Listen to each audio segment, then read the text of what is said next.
Boa noite a todos. Boa noite. Que Jesus possa nos envolver nessa noite. Nós que há algum tempo já nos reunimos nesta casa, sabemos que esses locais, esses momentos são para nós uma lembrança da fraternidade que caracterizava as primeiras reuniões cristãs. Então eu peço a vocês que sensibilizem-se com o ambiente, porque receberão muito mais de estarem aqui do que das palavras que talvez eu venha transmitir. Porque nesses momentos aqui, pela fraternidade, conseguimos nos conectar com o Mestre e aproximarmos um pouco do seu Evangelho, que é para nós este caminho reto que nos conduzirá até Deus. Então, peço a Ele que abençoe as nossas palavras e dirija as nossas reflexões dessa noite.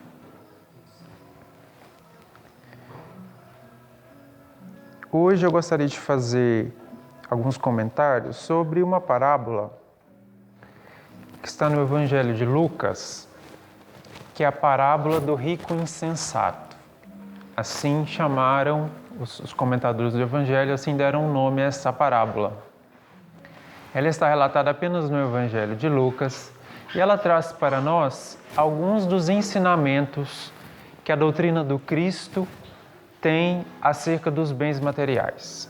A forma como nós devemos nos relacionar com a dimensão material da vida, né? Essa estadia transitória que temos aqui na Terra. Talvez esse tenha sido um dos pontos mais sensíveis e de difícil compreensão da doutrina do Cristo, depois que Ele nos deixou, quando as igrejas se formaram. Porque quando nós observamos para a história da igreja, das igrejas de Jesus, nós vemos que há duas posições diferentes no que tange aos bens materiais. Como devemos nos relacionar com eles? Uma interpretação que nós podemos ver na história da igreja é a negação da vida material. Aqueles que afastavam-se do trabalho, afastavam-se dos títulos, das propriedades, iam para a vida contemplativa, uma vida de preces, de oração. Um pouco inativa, fora da sociedade, algo que não é sustentável. Era uma interpretação que se tinha. Por outro lado, temos a vivência complexa e difícil daqueles que dirigiram a igreja, as igrejas cristãs, que associaram-se aos bens materiais de forma exagerada, passaram a viver na opulência. E ficamos então sem um referencial equilibrado sobre como proceder. Porque o que realmente Jesus quis nos passar sobre isso? Quando fala sobre esse ensinamento. E essa parábola conta um pouco disso. Eu vou ler para vocês só o contexto em que ela é falada. Eu acho que seria melhor desligar completamente a música, por favor.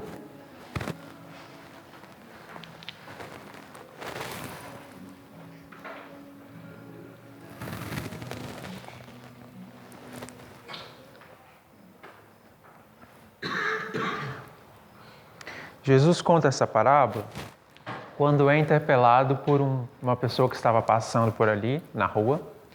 Chega até ele e diz assim a ele: Mestre, diga ao meu irmão que partilhe a herança comigo. Veja, alguém procurou Jesus solicitando a ele que resolvesse um conflito que se formou na família dele em razão de uma herança que ele tinha recebido. Por que será isso, né? Porque os mestres, os rabinos naquela época, assim como Jesus, eles tinham uma certa autoridade moral. Não só nas questões religiosas, mas em questões sociais, eles resolviam conflitos. Mas essa pessoa se dirige ao Cristo dando já uma ordem, apresentando a ele a resposta do problema que ele passava. Ele diz: Mestre, diga ao meu irmão, ordene ao meu irmão que partilhe a herança comigo. E aí Jesus responde assim para ele: Homem, quem é que me nomeou partidor entre vós? Quem é que me nomeou partidor entre vós? E ele aí conta um provérbio que diz assim: Olhai, homem, olhai, guardai-vos de toda avareza, porque a vida de alguém não está na abundância dos seus bens. Esse provérbio ele já sintetiza algo do que Jesus vai contar na parábola depois.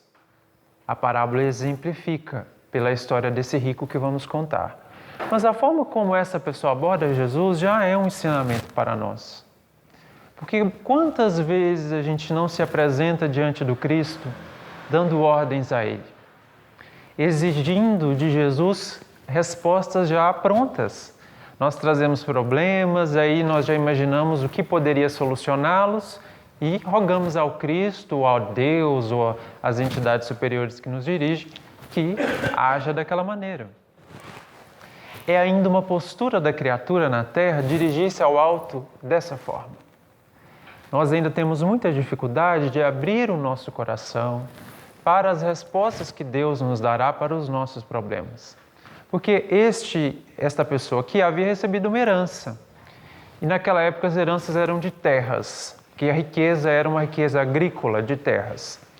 E ele queria que se partilhasse, não era muito comum. As famílias continuavam usando os bens da herança para manter, para não espalhar. Mas ele queria a sua parte só para ele. Ele queria sair daquela comunhão que ele estava com o irmão, em razão da herança, e solicitou a Jesus que ordenasse com sua autoridade que o irmão fizesse assim.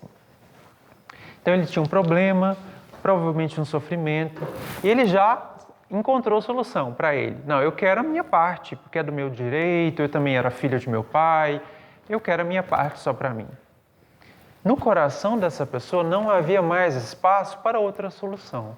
Porque quando a gente busca uma orientação, nós temos que estar abertos a receber qualquer seja ela. Se a gente já chega buscando pela prece, buscando o Cristo com uma solução pronta, aí fica difícil. E aí Jesus, percebendo o que aquela pessoa trazia no coração, ele dá esse provérbio dizendo: guardai-vos, protegei-vos de toda avareza, porque a vida de um homem não está na abundância dos seus bens. Parece algo óbvio, não sei se poderia dizer assim, mas no conhecimento que já adquirimos na Terra, percebemos que abundância, plenitude de vida não está em abundância de bens materiais. Parece, mas não tanto assim. Porque quando nós olhamos para a Terra hoje, quando nós olhamos para as pessoas próximas de nós, para a mídia, para tudo que nos é divulgado, para o que a cultura do mundo diz, não é isso que ela diz. Dizem, na verdade, exatamente o contrário. Quanto mais tiver de bens materiais, mais abundante será a sua vida. E dizem mais, se você tiver muito pouco, talvez você nem seja um ser humano digno. Às vezes a gente pergunta assim, ou as pessoas ficam se questionando numa certa idade, o que eu vou ser da vida?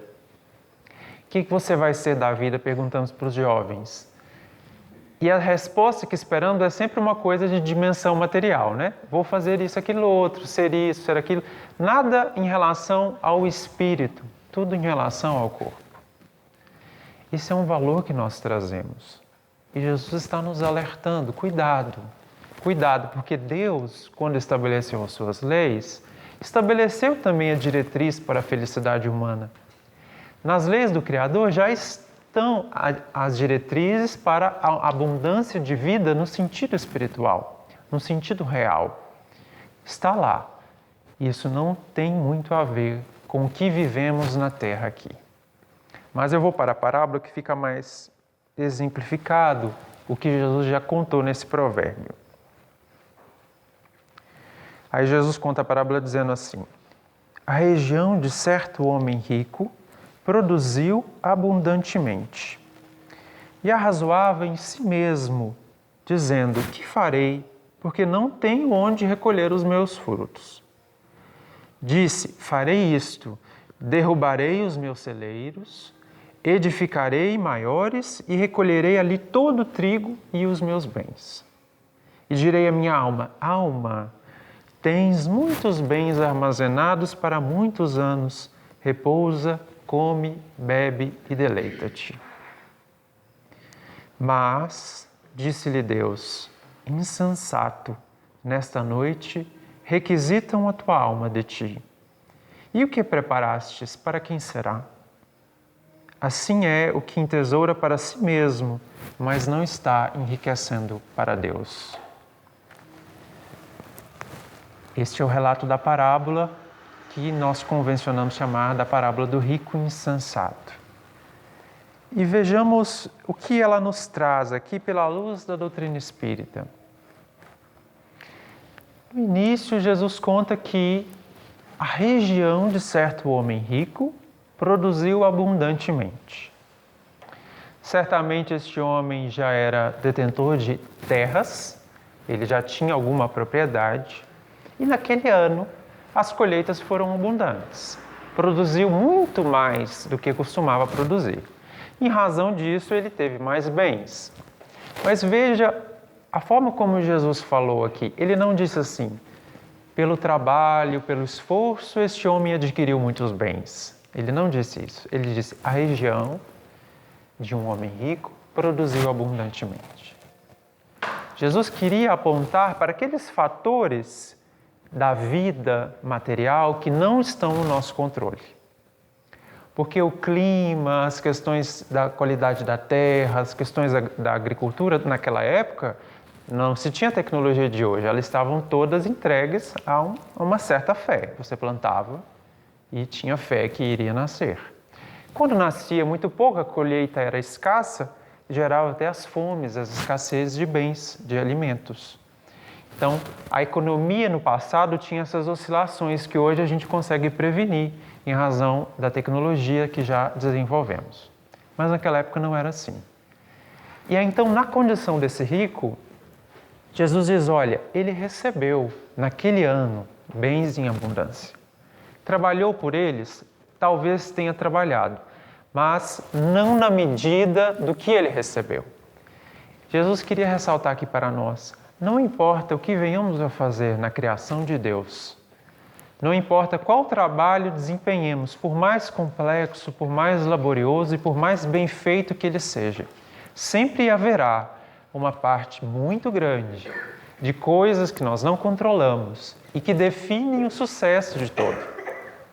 O que quer dizer isso? Quer dizer que nós participamos, mas grande parte do que temos, do que somos materialmente falando, é uma concessão de Deus.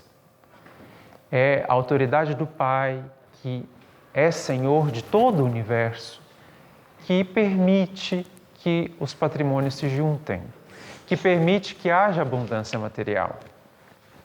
E hoje eu estava vindo de Olímpia e refletindo sobre isso, vendo aquela paisagem bonita, as árvores, as laranjas, as canas, né, que nós temos por aqui. E aí pensando, né, tanta abundância que a terra oferece. Ao nosso redor há tanta abundância. Mas imaginemos nós, se por fatores que não controlamos, nenhuma semente nasça, nenhum pé de laranja dê laranja nenhuma, a cana não vingue. Imaginemos que as terras parem de produzir e a nossa tecnologia não consiga resolver esse problema. Veja como estamos frágeis, né? Porque as questões da natureza nós não controlamos. Nós entendemos e tentamos administrar, mas mesmo controlar não controlamos. E se a água, se as chuvas pararem de vir? Os rios pararem de encher? Então nós estamos, em enorme medida, nas mãos de Deus. Na verdade, nós estamos quase 100% nas mãos de Deus. Mas eu só estou querendo relatar aqui para vocês perceberem como a maior parte das coisas que acontecem em nossa vida acontecem conforme a vontade dele para nós. Nós fazemos algo, mas a maior parte é Deus quem faz. Isso se aplica também à abundância material. Quando nós buscamos o livro dos Espíritos, o Evangelho segundo o Espiritismo, capítulo 17, salvo engano, não se pode seguir a Deus e a Mamon, que é o capítulo em que se fala sobre esses ensinamentos, né, sobre as questões materiais da vida. Os Espíritos todos falam isso que Jesus quis relatar aqui. Na Terra, nós somos apenas administradores. usufrutuários no máximo de coisas que não são nossas. O usufrutuário, pela lei da terra, é aquele que tem o direito de extrair frutos e de utilizar para si próprio determinado bem. Mas ele não é dono, ele não pode vender, ele não pode dispor. Isso é o que diz o direito. A palavra aqui também é muito clara para nós. Porque as coisas da terra, quem as tem e as tem temporariamente é o nosso corpo. Se porventura eu jogasse na Mega Sena hoje e ganhasse um prêmio daqueles milionários, quem teria direito a utilizar esse prêmio é essa personalidade minha, transitória, que a morte vai apagar daqui a alguns anos. Só que aí nós agimos em relação a isso como se fosse imortal, como se nunca fosse acabar. Como se a gente fosse levar toda essa influência que o dinheiro nos confere aqui para o outro lado da vida. Mas isso não acontece.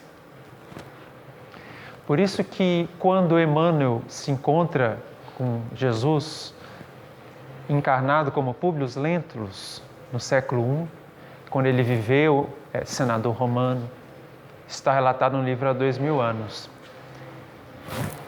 Públio Lentulus, na presença do Cristo, ele se sentiu muito admirado, né? Ele era um galileu, se sentiu muito admirado pela autoridade moral daquele homem, de Jesus. Não entendia, porque aos olhos de Públio Lentulus era uma pessoa pobre, um qualquer, de um povo dominado, não era romano.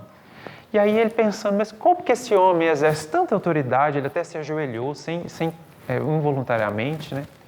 E aí ele se lembrou de quando esteve na presença de Tibério, o imperador romano.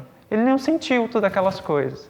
E aí ele se lembra de Roma, se lembra da grandeza daquele império, pensando, né? E aí Jesus, que estava dialogando com ele, registra o pensamento dele e diz que os poderes e as grandezas desse seu império são muito fracos e as riquezas são muito miseráveis. Porque todos os seus imperadores, todos os grandes homens do seu império vão ter que deixar a espada diante da morte. Todos os imperadores romanos morreram. Todos os centuriões, todos os grandes romanos que naquela época dominavam o mundo, morreram. O poder que eles tinham acabou com aquelas vidas que eles tinham. Por isso que Jesus fala, isso aí que você acha grande, esse Império Romano, que realmente era muito grande naquela época, muito influente, desapareceu. O tempo apagou. E o que ficou desses espíritos? É disso que Jesus está preocupado. É com isso que ele se ocupa para nós. Com o que fica, não com o que passa. Para esses que viveram, Públio Lentulus, por exemplo, que era senador e não tinha nenhuma dificuldade material da vida, tinha influências amplas, nunca passou nenhuma necessidade. Quando ele encerra a sua vida, aquilo tudo passou. A sua próxima encarnação foi como escravo. E as seguintes também, muitas assim nessa condição. E nesse processo, o Emmanuel foi aprendendo as leis da vida. Mas então vamos voltar para esse rico, para ver o que acontece com ele. Então, o primeiro ponto que é bom ressaltar: todo o universo material pertence a Deus. Nós só vivemos algo aqui de material, inclusive o nosso corpo, porque Ele permite. Ele permite.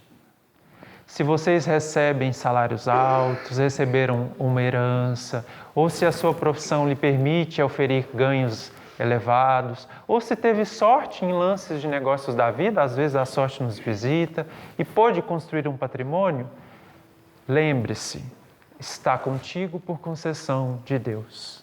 A hora que Ele quiser mudar de mãos, Ele mudará. Ele mudará. Mas Deus não vai agir com impetuosidade perante nós. Ele respeita a nossa liberdade e os nossos direitos, direitos que Ele mesmo estabeleceu. Mas nós precisamos lembrar, pertence a Deus. Se pertence a Ele, Ele colocou condições para que tenhamos esses bens. E é dessas condições que nós vamos perceber aqui adiante. Então o rico, diante daquela abundância material, falou, bom, o que eu vou fazer? Né? Ele entrou num conflito, porque os celeiros dele não comportaria todos aqueles cereais, todos aqueles bens. Aí a parábola diz assim, ele arrazoava consigo mesmo, ou seja, ficou matutando, né? Para saber o que ia fazer com aquela abundância de bens. E aí a solução que ele encontrou é, eu vou derrubar então todos os meus celeiros, vou construir celeiros maiores, colocar tudo lá nesses celeiros, e aí eu vou ficar tranquilo, né? Porque eu vou ter bens para muitos e muitos anos. Um dos pontos que salta aos olhos aqui dessa solução, né, ou desse processo de decisão do rico, é a forma como ele decide. Porque naquela época, naquela cultura em que Jesus estava situado, em que ele viveu, a cultura do Oriente Médio, havia um instinto tribal, de grupo muito grande, uma comunidade, um espírito de comunidade muito forte. Nada lá era decidido sozinho, igual a gente faz na nossa cultura ocidental. Aqui a gente decide as coisas sozinho, né? Eu vou fazer isso, vou fazer aquilo. Lá não. Lá qualquer problema era decidido pelo grupo. Você chamava as pessoas, até de outras famílias, da comunidade, falava, como nós vamos resolver isso? E ficava conversando, até para conversar mesmo, porque gostava. Mas esse rico, não. Ele não decidiu em grupo, ele decidiu sozinho. Porque aqui já percebemos um dos efeitos do dinheiro em excesso em nossas vidas. Que Chico percebeu quando foi visitado por irmãos nessa condição. Chico disse assim, de determinada pessoa que o buscou. Ele era tão rico, ou melhor, tão pobre, tão pobre, tão pobre, que só tinha dinheiro. Não tinha nada além disso. Este rico da parábola também só tinha dinheiro. Ele não tinha afeições, não tinha corações em quem confiasse, com quem pudesse compartilhar esse dilema. Não tinha. Né? Ele tinha dinheiro, tinha recursos materiais. E era só isso. E isso é muito pouco para o espírito imortal. É muito pouco. Mas chama a atenção também a solução que ele apresentou depois. Põe lá tudo no celeiro, o que ele diz? Ele diz assim, direi a minha alma, alma, tens muitos bens armazenados para muitos anos. Muitos anos. Repousa, come, bebe e deleita-te. Veja a visão que este rico tinha da vida. Diante da abundância material, que ele julgou utilizar por vários anos, que lhe seriam úteis para vários anos, ele disse assim, o que eu vou fazer com isso? O que agora eu vou fazer?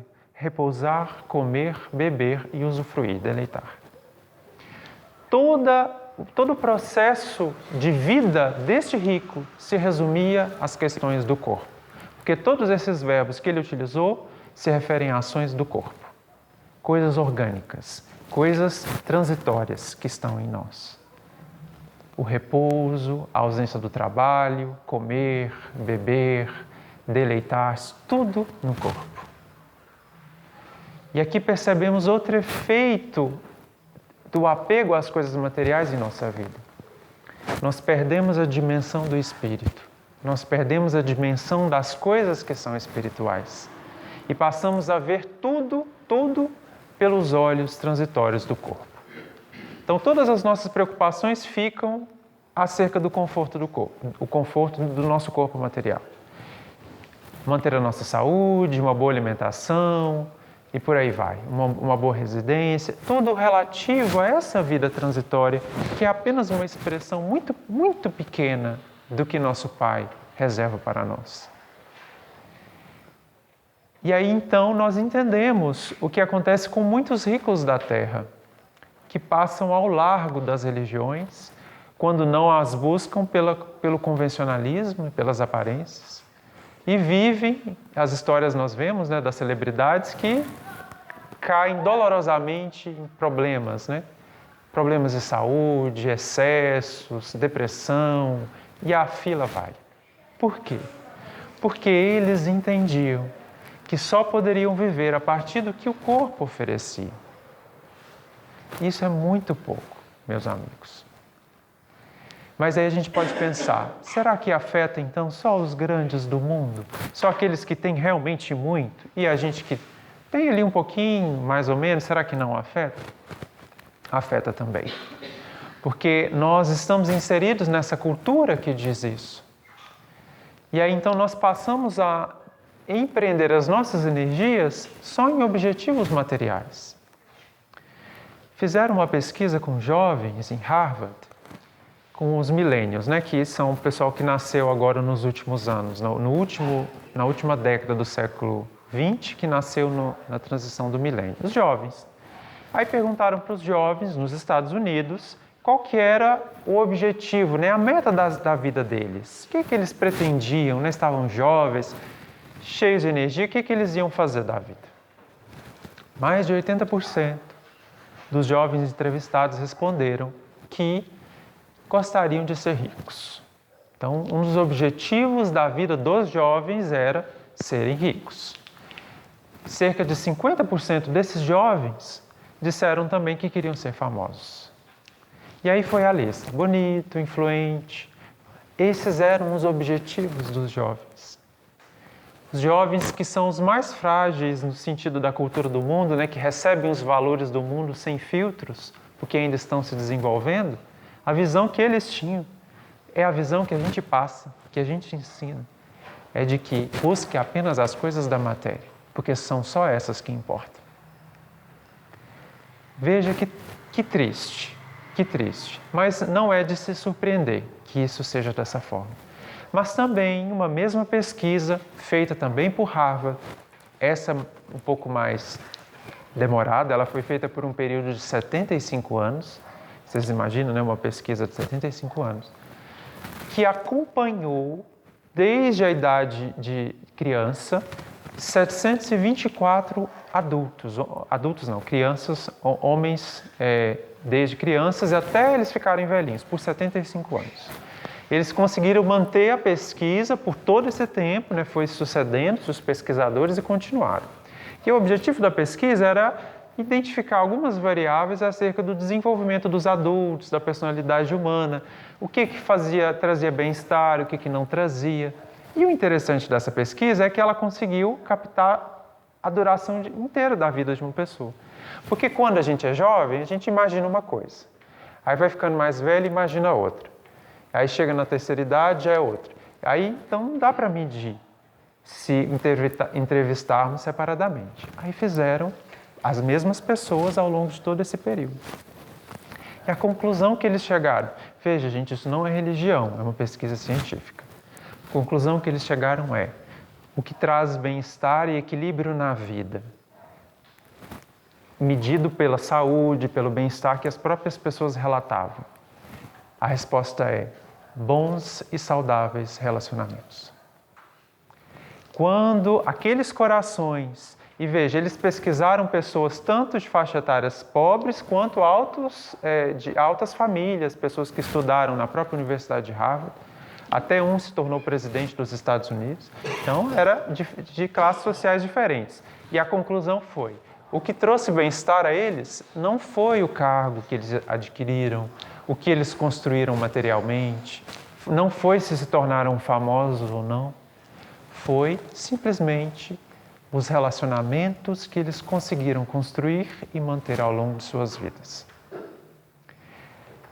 Aí, veja, é a ciência que está dizendo, mas o Livro dos Espíritos corrobora um pouco essa conclusão. Quando perguntaram na questão 922, Kardec perguntou aos espíritos se não há algum critério geral de felicidade, alguma coisa de referência para a gente saber o que é felicidade. Porque quando a gente olha na Terra, felicidade para uns é uma coisa, para outros é outra. E o que os espíritos dizem? E aí eles responderam assim: para a vida material, felicidade é a posse do necessário. Para a vida moral, felicidade é consciência tranquila e a fé no futuro. Posse do necessário. Veja, necessário, não supérfluo. Necessário é aquilo apenas que mantém as nossas necessidades básicas do corpo. Quando temos isso, nós não adquirimos mais felicidade depois se os dígitos da nossa conta corrente aumentam. A posse do necessário já nos garante um bem-estar padrão. Além disso, não aumenta. Além disso, não há nada mais que possamos buscar de verdadeiro. Mas, na vida moral, que é a vida do espírito, consciência tranquila e fé no futuro. Consciência tranquila porque eu vivo de acordo com as leis de Deus. Eu compreendo a minha destinação, ajo no bem, vivo as orientações que compreendo deste amor que nos governa. E fé no futuro, por quê? Porque essa vida não encerra a vida com V maiúsculo. É apenas um capítulo. Então terá um futuro, terá uma continuidade. E isso é felicidade. Os Espíritos responderam. E a ciência também diz, relacionamentos, bons relacionamentos. Mas este rico não os tinha. A visão dele era uma visão que muitos de nós compartilhamos, até com muita angústia. Porque se nós compreendemos bem essa busca desenfreada por coisas que muitos de nós têm, às vezes até involuntariamente, porque é assim que as pessoas se comportam, na sua maioria. Então não precisamos nos julgar ou nos acusar por proceder dessa forma, porque a Terra se movimenta nessa direção. Se não tivermos muita força moral, a gente acaba indo junto. Mas Jesus está dizendo, olhem para dentro, porque tem algo mais aí. E este rico teve uma surpresa ao final, relatada na parábola. Ele apropriou-se, no início da parábola, apropriou-se de todos os bens que a vida lhe deu naquele momento. Desejou acumulá-los só para si, manter no seu celeiro e utilizar só para ele mesmo, por vários anos. E aí o que acontece? Deus se manifesta. No final, veja que interessante. Porque Deus também se manifesta na nossa vida. Mas Ele é muito sutil. Ele não faz malabarismos, como muitos gostariam, né? De que Deus fizesse sinais. Não. O Pai participa da nossa vida, só que com muita sutileza. E, em geral, Ele permite, Ele nos dá um tempo para que a gente se desenvolva, para que a gente tome decisões, construa, siga um caminho ou outro, Ele dá esse tempo. Mas Ele sempre dá a última palavra. No final será sempre a diretriz dele que vai valer. E qual foi para esse caso? O que ele disse? O que Deus disse a este rico? Insensato, insensato. Nesta noite, requisitam a tua alma de ti. E o que preparastes para quem será?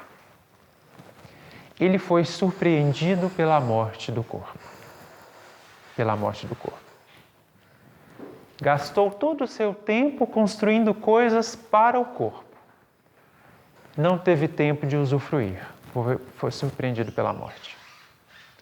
E depois acaba a parábola. Não se tem mais informações sobre o que aconteceu a esse rico depois, como em algumas outras parábolas tem. Mas nós já podemos imaginar. Os livros espíritas relatam muito bem o sofrimento da alma que viveu só para si. Porque ela não encontra do outro lado da vida afeições que lhe possam sustentar.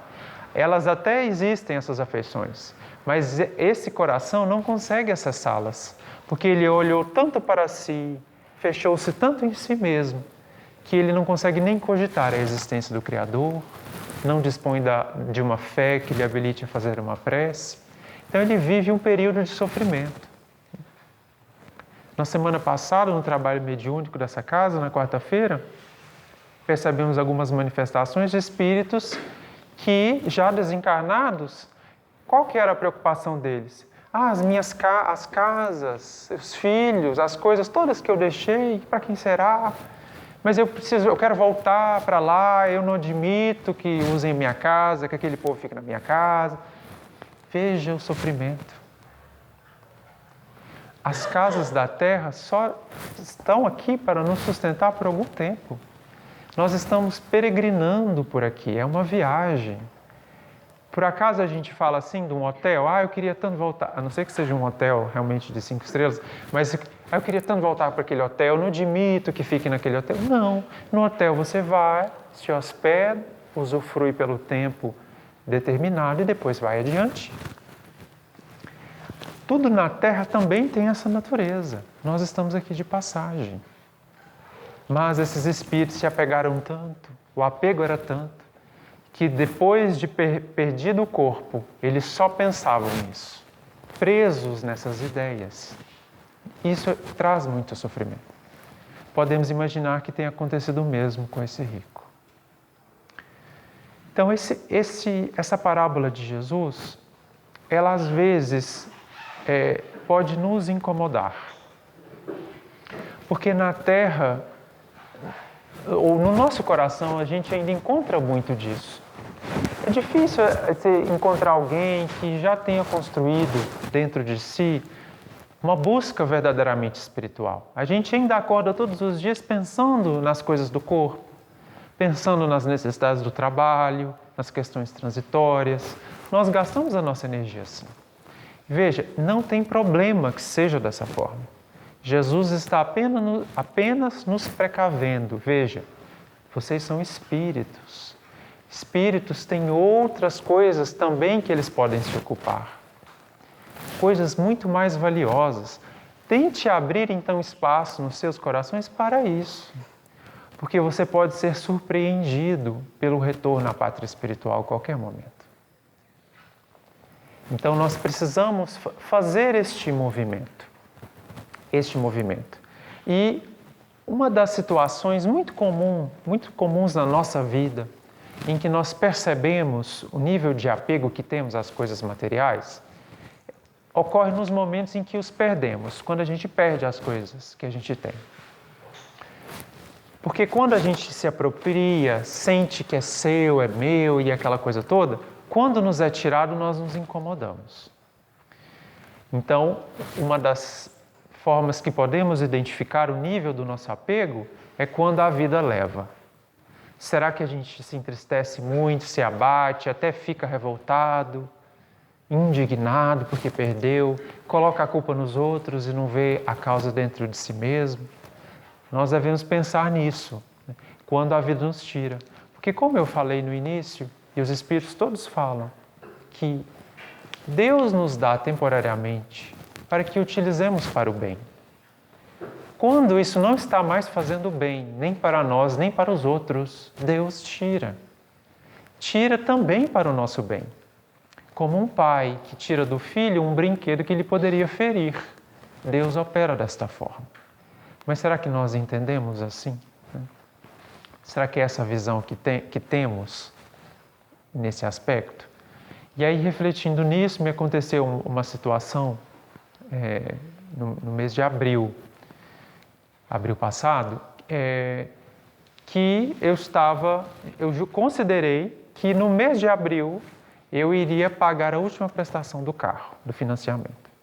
Eu já estava quase que com a alma lavada, né? Nossa, bem, paguei, depois que paguei a última prestação. E aí, bem-estar, eu já estava imaginando, né, o que eu ia fazer com o dinheiro em maio, o dinheiro da prestação, que não teria mais, porque o carro já estava pago. E aí já fez os planos, né, vou direcionar para ali, para aqui. Aí eu recebo uma ligação do meu pai, porque o financiamento está no nome dele. Ele disse que verificou no banco que havia ainda mais uma prestação no mês de maio. Que espero que não tenha no mês de junho, né? Mas tinha mais uma prestação no mês de maio. E aí, veja, eu fiquei abatido quando eu vi isso, né? Era só uma prestação, dentro 48, era uma a mais só, não ia fazer diferença nenhuma. Mas eu fiquei abatido. Mas eu falei, nossa, mas eu já ia usar para aquilo outro, agora é do banco, o raio da prestação, né? E aí a gente já vai ficando habilitado, né, com essas questões, aí eu percebi o incômodo que eu trazia no coração. Vi que era em decorrência de um apego, uma projeção minha sobre coisas que não eram minhas, porque era do banco ainda, né, a prestação. E aí rapidamente eu identifiquei o tamanho ainda dessa influência que a gente projeta nas coisas materiais. E aí falou, oh meu Deus. Mas aí passou o mês de maio, né? Com as esperanças em junho. Paguei a última prestação. E aí, na semana seguinte, porque Jesus não dá folga para nós, né? Na semana seguinte, eu levo o carro para fazer as revisões. esperando, né, que seria uma coisa básica. E aí me aparece uma conta de 4 dígitos para pagar, né, que vai bem mais do que uma prestação. Teve que trocar não sei o quê, rolamentos de não sei onde, uma peça que quase eu capotei o carro. Deu um prejuízo agora para junho. Então, nem sei mais o que vai ser em julho. Né? Liberei, porque Jesus fica fazendo essas coisas com a gente. Tira um zero agora, né? Eu parcelei, né? Porque ninguém merece também ficar, né, pagando. Então, é o apego que a gente ainda tem. Porque da mesma forma que eu recebo as coisas da vida todo mês para me manter, elas precisam ir também. Porque se não saem da minha mão, não chega na mão de outra pessoa, não é assim? Porque o mecânico saiu bem, o banco sempre sai bem, né? Se não sai da minha mão e vai para outra, não tem circulação. Então, se eu retenho, eu estou fazendo um mal a alguém que necessita daquilo, né? E às vezes um mal a mim também, que necessito de algum serviço, de alguma coisa que me seria útil à minha vida. Então, esse movimento, que é movimento mesmo, de circulação, ele é necessário. Ele existe, mas ele é dirigido por um poder, por uma misericórdia. Então, nós temos que seguir adiante, fazendo sim os planejamentos, sendo precavidos, isso tudo é recomendado. Mas não se apropriem de coisas que não são nossas, porque vão ser surpreendidos pela vida. Essas coisas que relatei são coisas simples, mas às vezes nós somos surpreendidos por situações muito piores, de perdas, doenças que causam rombo financeiro na família. São situações em que Deus está nos alertando. Cuidado, veja, vocês são espíritos, você está dando muita atenção ao corpo. E aí Deus coloca essas sinalizações na nossa vida. Então nós temos que proceder não como este rico, que diante de uma abundância momentânea apropriou tudo para si. Nós temos que ter uma visão de conjunto, de comunidade. O que eu recebo da vida hoje, ele pode ser útil para alguém? Utilizo comigo, utilizo com os meus familiares, mas alguém mais pode se beneficiar? Alguém que necessite da minha ajuda, que eu possa ajudar? Nós precisamos fazer essas perguntas. Porque quando retemos indevidamente os bens da vida, nós estamos agindo com um egoísmo que nos será cobrado depois. Contrariamente, quando nós agimos com a caridade, aquela orientação que não é dar coisas simplesmente, mas é uma orientação de como viver, é uma orientação de como se relacionar, sempre preocupando-se com os interesses dos outros também. Quando vivemos assim, nós somos também sustentados pela vida, porque Deus não coloca situações na nossa vida superiores às forças que tenhamos para lidar. E enquanto vivemos materialmente, Ele sabe que a gente precisa de coisas materiais também. Então, Ele nos provém também de coisas materiais, na medida do necessário. Quando extrapolamos as necessidades, aí pode ser que venhamos a experienciar escassez. Porque o ser humano também pode fazer isso. Com seu livre-arbítrio, ele pode exagerar nas coisas que talvez ele precisasse, e aí precisa de muito mais, precisa daquilo outro, aí falta. Então, o mais feliz, o mais alegre nas questões materiais será sempre aquele que tem menos necessidades. Porque ele consegue ser mais generoso, ele tem mais disponibilidade para servir, para amar. Nós temos que ter essa visão da nossa relação com os bens materiais. E o último tópico que poderíamos falar aqui, que está relatado numa mensagem de Lacordaire,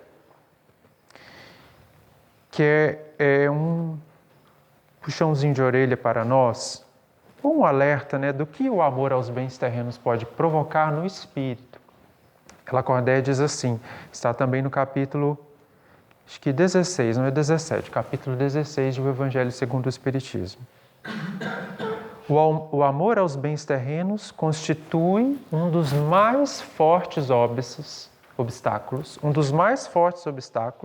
ao nosso adiantamento moral e espiritual. Pelo apego à posse a posse de tais bens, pelo apego à posse de tais bens, destruís as vossas faculdades de amar, ao aplicá-las todas às coisas materiais. Veja o alerta do Espírito de Lacordaire. Quando nos apegamos em demasia com as coisas materiais, nós diminuímos a nossa capacidade de amar. E podemos muito bem ver isso. Quando as questões de relacionamento na nossa vida tocam no aspecto financeiro, as pessoas parecem que viram o bicho, não é assim mesmo? Quando chega no bolso, parece que a caridade vai embora, a generosidade vai embora, a paciência vai embora, vai tudo embora, né? É o que Lacordaire está dizendo. Quando nós nos apegamos a isso que não nos foi dado para essa finalidade, nós corremos o risco de perder a sensibilidade do amor pelo outro. Porque às vezes é necessário a renúncia de nossa parte, porque o amor também renuncia. Então, é um aviso para nós. Porque o que vai fazer verdadeiramente bem ao espírito é a quantidade de amor que ele pode oferecer à vida. E o amor que ele conseguiu colocar no seu próprio coração. Não o dinheiro que ele põe na conta, né? Então vamos perceber isso e fazer o possível para nos conduzir com mais equilíbrio nesses assuntos. Sempre quando a vida nos visitar, seja com abundância, seja com a escassez, transitórias, busquem na orientação pela prece, busquem uma orientação do alto, questionem como utilizar, o que eu posso fazer para o bem, ou se são visitados por um apego que identificam nas suas almas, uma dificuldade de abrir a mão, de abrir as suas possibilidades de doar, busquem também a orientação do alto, porque Jesus está disponível para nos ajudar em todas as questões, em todas elas. Essa, sobretudo. Porque, como ele disse, é o maior obstáculo ao nosso adiantamento moral e espiritual. É como se fosse uma porta fechada às felicidades que o nosso espírito vai poder nos oferecer lá na frente. Finalizando com uma frase que Paulo nos trouxe, muito bonita, quando ele diz assim: olhos nenhum viram, ouvido nenhum ouviu, nem mente nenhuma pensou as maravilhas que Deus reservou para aqueles que o amam. Para aqueles que o amam. Quem ama a Deus, ama aos seus filhos também, ama a criação. As maravilhas que Deus reservou àqueles que amam. Quando a gente acha que a vida aqui é boa, nós sequer podemos imaginar do quanto nosso Pai está reservando para nós em outras das suas moradas, desde que aprendamos a amar. Desde que aprendamos a amar. Então, que Jesus possa abençoá-los. Obrigado pela paciência e muita paz. Muito obrigado.